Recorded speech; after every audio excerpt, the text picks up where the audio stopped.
So the United States is leading by a lot. We're leading everybody, and it's not only other countries are very much into it. They all want it, but we're going to be dominant in this field, which is very important. In crypto, we want to be dominant. We want to be dominant in everything we do. And this agreement will ensure that America can maintain the most advanced AI infrastructure on the planet without American families being forced to pick up the tab. And that's why the early ones, they hook up to the electric utilities and they can't produce the kind of numbers, electric-wise, that they want, and they end up raising the rates. It's not going to happen anymore, and now it's going to go the opposite way. They'll make a lot of money. We only got 18 minutes. Electric rates, we actually think they're not going to stay. I think they're going to actually, Chris, they're going to actually come down. So your electric bills will actually come down. It'll take a little while, but not long. So this new strategy, never tried before in any country, will pave the way for continued American dominance in energy and technology working together. So you're going to have great energy sources because you're going to build them yourself, and if they're not good, you'll make them a little bit bigger and better, right? But I think all of you should a get lot into of people, electricity. It took me 6 months to convince people that I was serious about this, and we have a very big key to what we're doing is Lee Zeldin. He's in charge of the Environmental Department and Energy. Oh, Ziff Davis. Was that the one yesterday? The job Ziff he's Davis done again? is incredible, getting you fast approvals. So some of the plants are starting. Yeah, Ziff and Davis. Remember, they sold off the unit I say, yesterday. Lee, 2 weeks for natural gas. Don't worry about wind. Forget it. It's worthless. You don't get approvals for wind. We don't do wind in this because it's a loser. Except for China, they make all the windmills. You know, China makes all the windmills. The only problem is they don't have wind farms. You ever think somebody's going to have to look at that? How many wind farms have you seen lately in China? They make the windmills. They sell them to the suckers over in Europe. Europe is buying them by the thousands. And I told them for 3 years, this is not going to work out well. And now they're saying I was right. But we are, I say, natural gas, clean, beautiful coal. You know, we don't ever say in the Trump administration you're not allowed to use the word coal unless you precede it by saying clean, beautiful. And Chris made a beautiful speech about 3 weeks ago, and he took me very, very seriously. And every time it was about coal, and every time he mentioned coal, it'd say, clean, beautiful coal, clean, beautiful coal, clean, beautiful. I said, Chris, easy. It sort of stepped in the speech a little bit. It was a little much, but we got the point across. That coal is clean and beautiful. Well, look, it's so many of the nations that are working are using coal, and you can do things with coal today that are incredible in terms of the environment and in terms of cleanliness. But I said 2 weeks for oil and gas, coal, and for nuclear power plant, maybe take 2 or 3 weeks. You can add on an extra week. But Lee Zeldin has done an amazing job in getting you all of the permits that you need, because normally that would take many, many years, and they're already building the plants. They're being built all over the country, and they are incredible. So with that, I'll introduce Chris Wright, who's we were lucky to get him. Doug Burgum convinced me he was the best guy. I wanted Doug Burgum for his position, and because I'm very impressed with Doug. He's doing a fantastic job. He said, there's somebody that's better than me on energy. I said, who? A guy named Chris Wright. He's the biggest in the industry. He's the smartest. He's the best.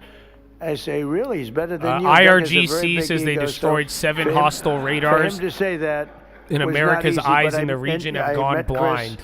And then they, Al Jazeera rockets launched from southern Lebanon towards Upper Galilee. We put Doug, we gave him interior. Again, the whole good vibe or chill out today is still there. You're getting these comments. Oil's slightly up on the day. So we sort of did a friendly but yeah, you're going to take this into tomorrow, and then whatever happens at night. If we went through Congress, it would never get done unless the Speaker wanted to get it done, in which case it would be all right. So, Chris, you could say a few words first.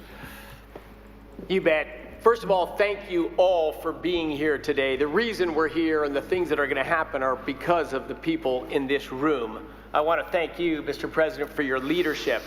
Very early on, I mean, first week, I'm in my new job. I haven't had a boss in 40 years, and I'm in the Oval Office adjusting to this, and the President says to me 2 things very clearly. He says, number 1, we have to lead in AI. We have to lead. This is a transformative technology. America is this Sam Altman's father? AI, and the old energy policies that were going on would I feel like this is Sam Altman's dad. We need to lead in AI. Number 2, the government's a bureaucracy. It's always in the way of things. It's been in the way of AI. We've got to run the government like a business. The businesses who want to invest are our partners and get them here right away, and we've got to work with those partners. And boy, we have 7 incredible leaders in the room Rubio today. Says he held call with Saudi foreign minister on Wednesday. And we're going to stop the rise in electricity prices. Those look like 7 leaders that are sitting around this table. The President said you're going to work with them like business leaders. Ultimately, this is not a negotiation where one side wins and one side loses. We have the same interests. The interest of the businesses is to be embraced by the communities so they can build and develop data centers in their communities. Those data centers that are developed there are going to bring jobs and opportunities for people. They're going to have us lead in artificial intelligence, critical for our economy, critical for our national defense, and critical for our security. The nation that leads in AI 10-minute rigged will approaching. be the military superpower. That has been and must remain the United States of America. But he's this only is doing a this pivot, because of and like this is child a support or something, transformation. bro. And it's the It's the bold only leadership thing that of the makes sense. president. I've seen it and many the times. I just never at this angle. Long-term vision of the business It just leaders looks like that Sam I am Altman. very proud to call partners and friends around this table. There has to be some that have invested nepotism that tied money, to that this. have I developed agree. those technologies, that are willing to invest those dollars, and are also willing to fix the biggest problem. We had 30% electricity price rises during the Biden administration, and we shrunk our amount of available dispatchable electricity. That is a train wreck waiting to happen. And the president recognized from the start, we have to lead in AI and we have to stop electricity price rise. And those are not in contradiction. These companies are smart, they're powerful, they're strong, they can build power, partner with them. And that's exactly, all of them embraced it, all of them have spent money to these noble causes. And as we heard, a number of states that have partnered with the people on this table have announced multi-year rate freezes. Indiana's the leader now and the first one filing for a rate reduction. But it is the partnership of these companies and a business what's her stance on the American people, on the bathrooms? That is the transformation. But bathrooms and I could not transgenders. be more proud to be here. That'll be my final question. Also, our my FERC initial assessment that are here. It's like I'm saying, I've always wanted to support a Chad who's doing it. I really do. I would like people to get into politics and hook them up, but also too, it doesn't really align with some of the stuff I agree with. I'm not necessarily going to be. I don't think I'd be the best donor, more or less. Oh yeah, and then do you believe in Jesus? That's the second one. Both of you guys. I have had more people say, do you know FERC?